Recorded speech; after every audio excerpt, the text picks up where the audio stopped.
Narito ang makwelang si Kuya AJ Garces, maghahatid ng mga balitang tampok, usaping patok at talakayang may hugot. Tonight with Kuya AJ. Hello, good evening po everyone! Nakikinig dyan mga paps! Ayan, oh. Ngayon ay August 14. It's a Friday! Weekend! Talaga naman, sarap naman ng weekend! Kailangan, light lang, happy lang. Di ba? At kayo'y nakikinig sa ating programang Tonight with Kuya AJ! Di ba? Bago na, AJ! Di ba rin sign language eh? Ayan. At siyempre, ngayong weekend, marami tayong pag-uusapan. Pero konting topic lang. Topics na light lang. Siyempre, tungkol sa technology. Ngayon week ay puno-puno tayo ng pinag-usapan tungkol sa technology. Sa tingin ni Kuya AJ ay ating pakikinabangan sa araw-araw nating mga pamumuhay dito sa programang Tonight with Kuya AJ. Ayun ang drama, no? At alam nyo ba na may iba't ibang flavors ng mga search engine. Sino pang mga browser? Ngayon uso yung mga tawag na browser.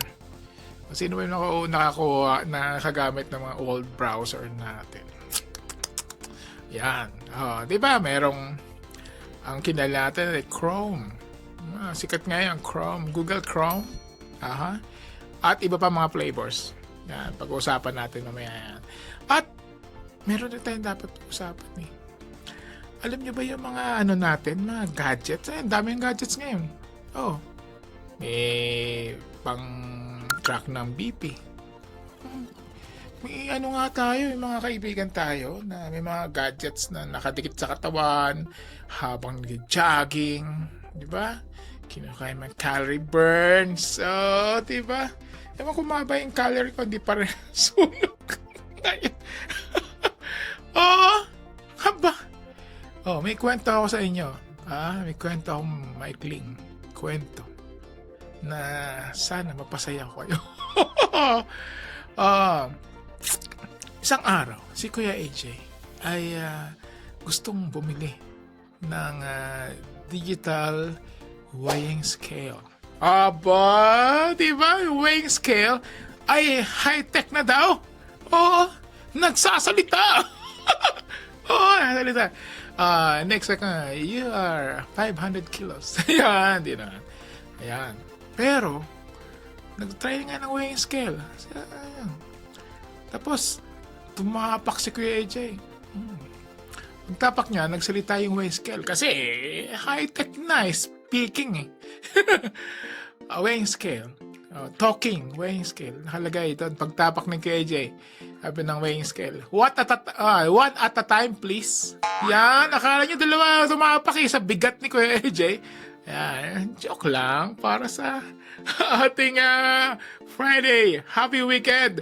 At nagbabalik po kami kasama ating mga tropa dito sa ating station Net 25 Baguio. Pagkalipas lang po ng ilang paalala.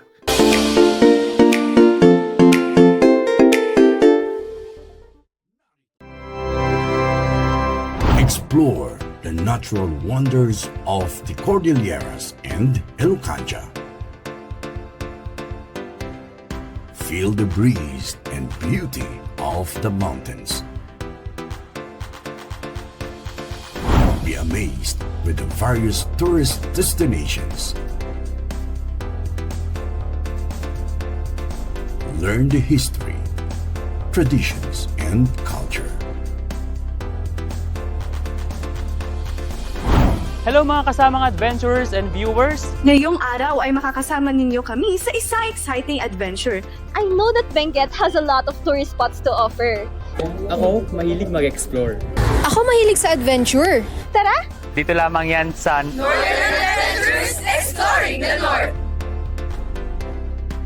Northern Adventures, Exploring the North, every Sunday at 5 in the afternoon at Net25 Baguio Facebook page and YouTube channel.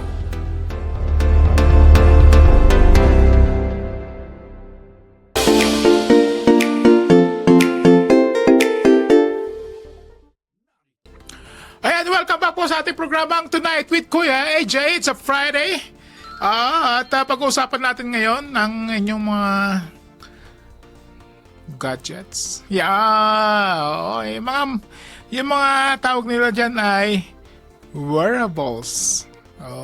Particularly yung mga health trackers natin. Meron tayong smartwatch, meron tayong pang-track ng pulse rate, heart rate. Meron pang anong tawag doon? Ano ba mga tinatrack ng ating smartwatch? Nakailang steps na ba tayo? Nakakatuwa, di ba? Hindi natin kailangang magbilang. Siya nagbibilang para sa atin. At alam nyo ba na itong mga health tracker na ito ay nagkakaroon din ng epekto sa ating buhay. Hindi lang yung hindi lang yung mapakita agad natin yung mga information. Ay! Tumaas ang BP ko! Aba! Bakit kaya? Diba nagiging tayo aware? At the same time, nag-aalala tayo. Dahil nga yung informations are instant. Instant mong makakita. Pero nagkukos ngayon ng anxiety. Nagkukos ng pagiging anxious ka. Na nagkukos din ito ng instant panic. Dahil kung ikaw makikita mo na yung heart rate ay mataas, isip ka agad, ano kayo nakain ko? Puwet ako, no? Ayun, no? Nakainom kaya ako ng gamot? Di ba? So kailangan ay madalas na nagiging anxious tayo. Nag-worry ka agad tayo. Kaya yung iba, hindi na nila sinusuot. Kasi nga, parang lagi silang nag-worry. Nag-i-increase yung pag-aalala nila doon sa binabato na naman ni Vice. Kasi like yung mga tao doon na nag-hiking, tingnan nila mataas yung kanilang yung heart rate. Mga ganyan sila. Taas ang heart rate ko. Bakit kaya? Kaya ko ba makiat? Yung pala, yung mga vital signs ay epektado ng altitude. So, yung iba naman talagang super worry. So, mas maganda pa rin pong talagang yung mga nakita kayong ganun, konsulta sa doktor. Diba? May makilala kayong doktor, itawag nyo. Pero dahil nga daw, sa pagsusuot ng mga such devices, ay nagkukos ito ng madalas ng pag-aalala. Pero ito ay nangyari din nung alam nyo, mga panahon ng COVID. COVID days. COVID-19. Ay naging anxious ang mga tao. At naging, di ba? Nahirapan ka lang. Baka may COVID ako. Nilaglat ako. Baka may COVID ako. Hindi ko nalasa yung pagkain Baka may COVID ako. Di ba? So, ngayon, kung yung COVID-19 ay nagbigay sa atin ng magiging alert, di ba? At lumabas na nga itong mga health trackers, pulse rate, iba pa nga may sugar, di ba? May nabibili na ngayon yung mga patch lang. Patch. Tapos yung patch na yon ay habang nakadikit sa atin, may app yun. Yung app na yon sasabihin kaagad yung ating sugar rating. Oh. Tumas na ba yung sugar? Di ba? So kung meron kang ganong, for example, yung patch na yun, na na-connect sa yung mobile phones, na nag-set ng alert, mababa sugar mo, tumaas yung sugar mo, sa mga nakaranas na, anong pakiramdam nyo? Nung wala kayong gadget na nakakabit sa inyo? O mas okay ba yung may gadget? Oh, di ba? That's a question. Yan. Comment lang sa ating YouTube channel message box. Yan. At sa Facebook rin. Don't forget to like and share. It's a weekend. Salamat. Yan. Yun. Kailangan nating timbangin. Ano bang mas komportable sa inyo? Na meron kang nakakabit sa iyong gadget. Siyempre, mas una, mabilis ang information. Ngayon, mabilis lahat ng information eh. Type mo lang. Sino ba nanalo sa mga sports, sa mga sports activities na sinusubaybayan nyo? Sumusubaybay kayo ng tennis, no? Aminin. Sumusubaybay ba kayo sa basketball? Sa boxing?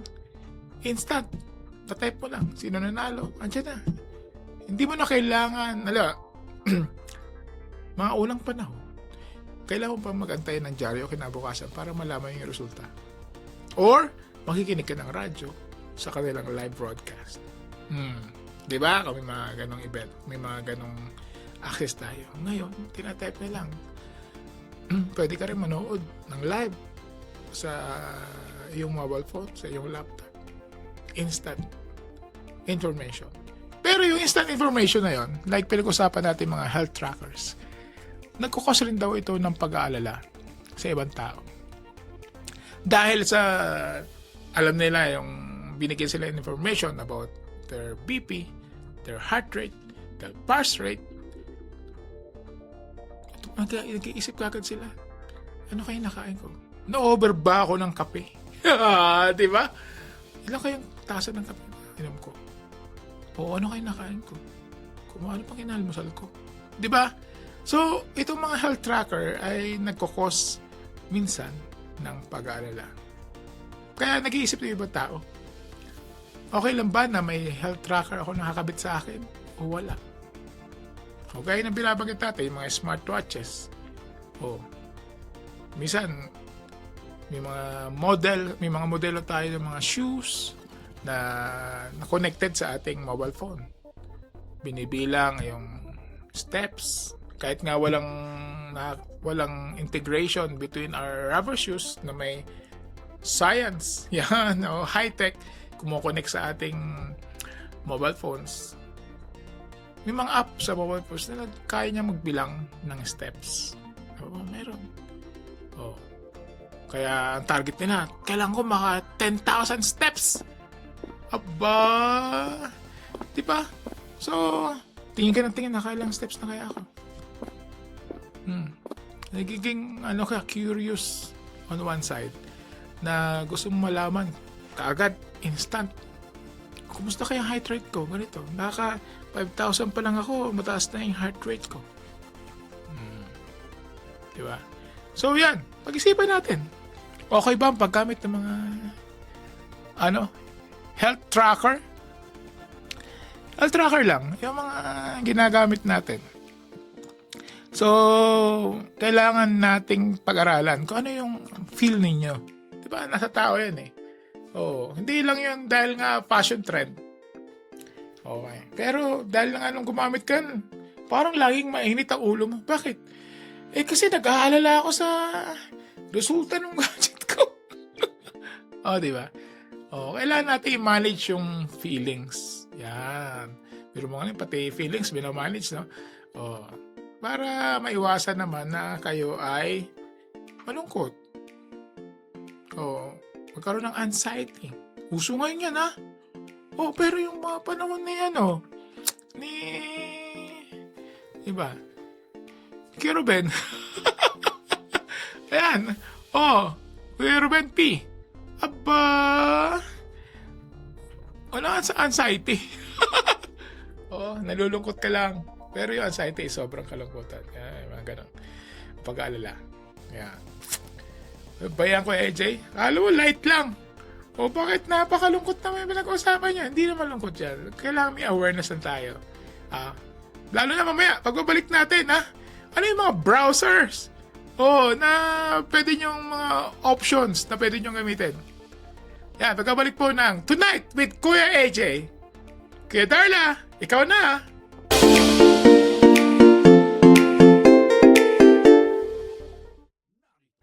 Diskusyon. Ang bagong programa na inyong aabangan. Pagtalakay sa mga napapanahong sa lipunan. Paghatid ng mga mainit na balita at pakikipanayam sa mga nasa likod ng mga isyu. At pusisa sa mga mahalagang usaping kinakaharap ng taong bayan. Kasama ang veteranong mamahayag sa lungsod ng Baguio, si Fred Yota. Abangan mula Lunes hanggang Biyernes, alas 4:30 ng hapon hanggang alas 6 ng gabi. Dito sa Net25 Baguio. Mapapanood sa Net25 Baguio Facebook page at YouTube channel. Diskusyon malapit na.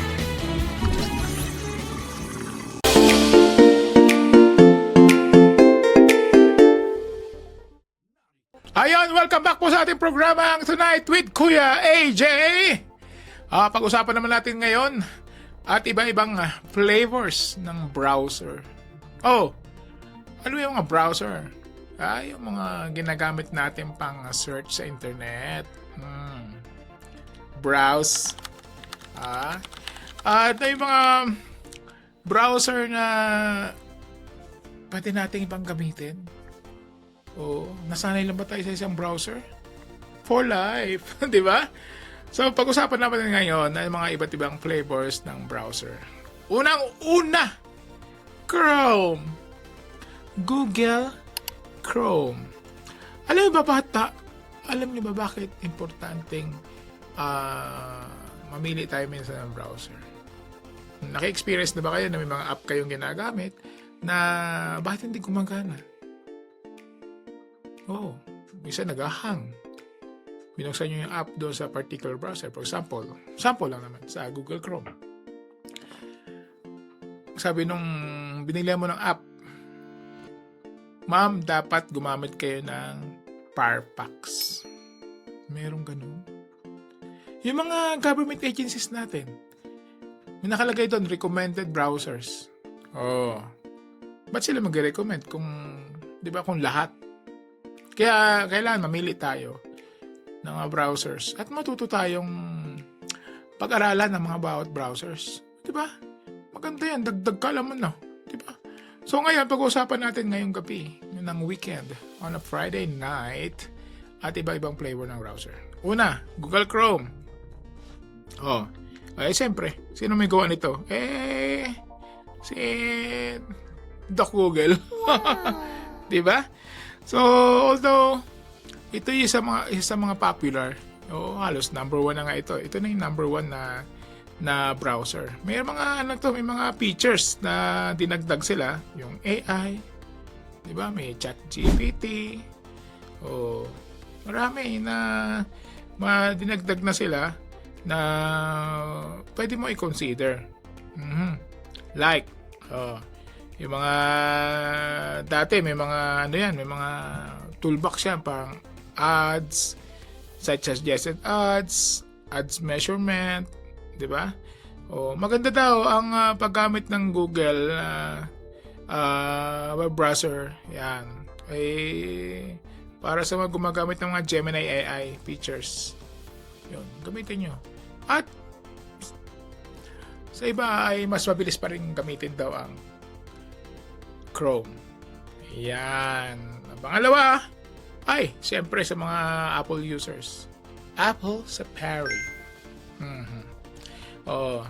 Apple Safari.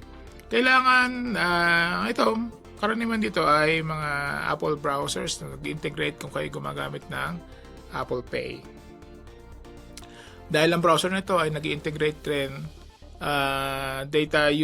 nag-integrate ng browser data using your Apple ID. Di ba? So kailangan kung kayo ay avid Apple user o gumagamit kayo ng mga Apple laptops o Apple gadgets, madalas default na ang Safari browser. Pwede rin kayo mag-download. May mga versions ng Chrome for Apple. Meron. Pwede nyo subukan yan. Ang pangatlo, Apple Edge. Microsoft Edge. Ito ay default. Dinefault to ng pagbibili ka ng mga Microsoft OS, operating system. Yung Microsoft Edge ay madalas na isinasama sa as default browser. Yan, pag nag-open ka ng web, nalabas nila yan yung Edge browser. So, tingin ko okay naman. Halos depende na nga lang yan kung kung anong type nyo. Ang Edge browser ay tumatakbo, gumagamit, pwedeng gamitin sa Mac OS o sa Windows. Lalo sa Windows. Ito, ang kanyang AI naman ay Copilot. Di ba sa kabila? Gemini, ChatGPT sa Google Chrome. Sa sa Edge ay Copilot ang tawag nila. Copilot Vision, mga ganon. So, meron rin siya iba't ibang mga, lalo na sa AI. Ang AI assistant ng Microsoft ay Copilot. Yan. Download mo. Practice. Pwede nyo tingnan kung ano yung mga hindi natin madidiscuss lahat dito. Pero pwede nyo i-download. Sunod, Mozilla Firefox. Ito yung may fax talaga. Kulay red pa yun, ha. Yun. Ito ay isang open source. Na browser. Yan. Download nyo lang. Marami po may mga government agencies na mas prepared nilang gumamit ka ng mga app nila. Gumamit ka ng Firefox, Mozilla. May particular version pa. Kaya mas maganda kung yung mga website na pinupuntahan ninyo, lalo kung may mga transactions kayo, search nyo kung ano mas magandang browser ang gamitin when you download those apps. Best practice yan. Magandang practice yan. Para hindi kayo na-disappoint. Hindi kayo magkakaroon ng anxiety. Web browser lang, anxiety na. Sunod ay Brave. Merong ganong browser, Brave. Pwede nyo download dyan, Brave browser. Na ito ay ang sabi nila, wala itong commercial. Pero tingnan nyo, practicein nyo. Yung iba naman, si Brave ang sinasabi, may babayad ka ng certain amount para ma-zero. Wala kang pop-ups, wala kang advertising. Tuloy-tuloy. Pati yung YouTube. Yung YouTube, using Brave browser, testingin nyo. Wala daw walang papasok na commercial sa YouTube. Subukan na. Di ba? So, kailangan nating alamin ano yung best browser na nababagay sa inyo. Siyempre tayo ay particular na o sanay na gumamit ng Google, Chrome, na as web browser. Pero pwede nyo subukan, lalo na kayo ay mamimili ng anong compatible sa inyong ginagamit na mga application o online application na using web. Kailangan matutunan natin at malaman natin ano yung best browser compatible sa mga ginagamit nyong web application. Madalas nagko-cause ng problema, nag-hang yung mga web application dahil sa maling tao. Maling browser ang iyong ginagamit. Ayan. Kuya AJ naman, ikaw naman, So, kailangan ay mag-practice tayo. I-download natin tong Brave. Chrome, meron na tayo madalas, Edge, Firefox, o Safari. Oh. Nung bata pa ako, marami pa ibang mga browser na, no? Kahit yung Yahoo may sariling browser, di ba? Doon ka na magka-type ng search mo. Oo. Pero alam nyo ba na yung nung mga unang panahon, yung hindi pa masyadong uso, hindi pa masyadong high-tech. Kwento ko lang sa inyo. Yung ating mga naunang nag-aral lang tong computers ay dahil nga mahal ang computers na, di ba? Mahal. Oo, yung mga nakaka-afford daw, may mga kilala ko, mga classmate ko noon na medyo mapapalad yan, na nakakabili ng sariling computer set. Oo. Sa Kamay Nilaan, merong tinatawag na Bira Mall. Oh, di ba sa Green Hills? Di ba? Yan, sikat niya na pag bibili ka ng computer sets, doon ka bibili. Oo. Meron pa ngayon, ang usa ngayon, bibili ka sa Manila, Gilmore. Di ba? Yun, makakabili ka, may pagpa-assemble ka ng sarili mong desktop o PC. Yan, di ba? Ayos, suwabe. Kaya nung mga klase ko na, gusto ko ganitong klaseng monitor, gusto ko ganitong CPU, gusto ko ganitong hard disk, gusto ko ganitong keyboard, umiilaw sa gabi. Yan, di ba? Ngayon, yung mga CPU ngayon, may mga liquid cooling system pa. Di ba yung may ilaw-ilaw po sa loob? Tapos maraming fans. O may mga heatsink. Napakarami kang matututunan sa technology. Kailangan mo lang mag-aral. Magtiyaga. Oo. Di ba? Kaya binabati po natin ang family ni Ate Belinda. Yan! Abugan! Diyan sa Mirador, Baguio City, Ate Camille, Kuya JR, kumusta dyan? At sa mga nakikinig dyan, kapalit na Cora Garza sa happy weekend sa inyo. Ayan, Ate Darla, kumusta kayo? At salamat sa inyong pagsama ngayon. At siyempre, it's a weekend. Kailangan masaya lang. Think positive. Yan, smile lang. Laban lang araw-araw. At siyempre, hanggang sa susunod na Monday, magsama-sama ulit tayo sa programang Tonight with Kuya AJ. Bye! Tonight with Kuya AJ kasama si Aldrin Garces. Patuloy niyong subaybayan ang mga talakayang tapat, impormasyong lapat at sapat sa panlasa ng taong bayan. Dito lamang sa Net25 Baguio. Tonight with Kuya AJ.